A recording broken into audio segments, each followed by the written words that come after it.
BJP നേതാക്കന്മാർക്ക് കോർപ്പറേഷനിലേക്കുള്ള പ്രകടന പത്രിക പോലും തയ്യാറാക്കാൻ അറിയില്ലെന്നാണ് വിദ്യാഭ്യാസ മന്ത്രി കഴിഞ്ഞു. അതൊക്കെ അവരുടെ പ്രചരണമല്ലേ, അവർക്ക് അങ്ങനെ പറ്റൂ.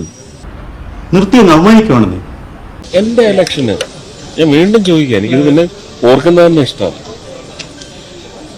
എന്തൊക്കെയാണ് ഇപ്പൊ ചെമ്പ് തോണ്ടി നടന്നവന്മാരൊക്കെ എവിടെയാണ്? അതല്ല ഉദ്ദേശം, ഞാൻ മാറി. വല്ല കാര്യം ഉണ്ടായോ? ചെമ്പ് പറഞ്ഞു, കലാമണ്ഡലം ഗോപിയാശാൻ പറഞ്ഞു, RLV രാമകൃഷ്ണൻ പറഞ്ഞു, പിന്നെ എന്തൊക്കെയോ പറഞ്ഞു. കൈ കഴുകിയില്ല, മൂക്കി തുടച്ചു, എന്നിട്ട് കേക്ക് ഒരാളുടെ വായി വെച്ചു കൊടുത്തു. ഇതൊക്കെയാണോ വിഷയം? എന്തോ ഞാൻ എന്താ പറഞ്ഞു? അതിന് തന്നാരും വിളിച്ചില്ല. വിളിച്ചു തന്നെയല്ലേ താ കേൾക്കണത്? എങ്ങനെയാ ആവശ്യത്തെ കാര്യങ്ങൾ ഇടപെടുത്താ പറഞ്ഞു കൊടുക്കണം എന്നെ പറ്റി.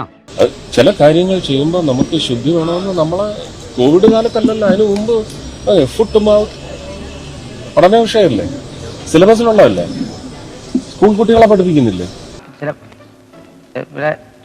പിന്നെ ചൂടാണ്ട് AC ഒന്നും ഇല്ല. അത് അവർക്കിപ്പോഴും ഈ അയിത്തം ഉടനെ കൈ കഴുകി അതിലേക്ക് സ്ക്രിപ്റ്റ് ചെയ്യാനാണ് അവർക്ക് ഇഷ്ടം.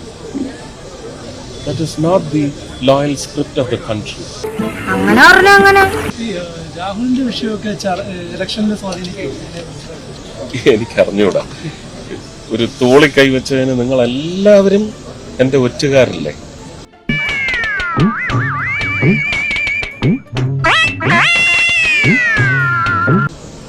എന്തായി?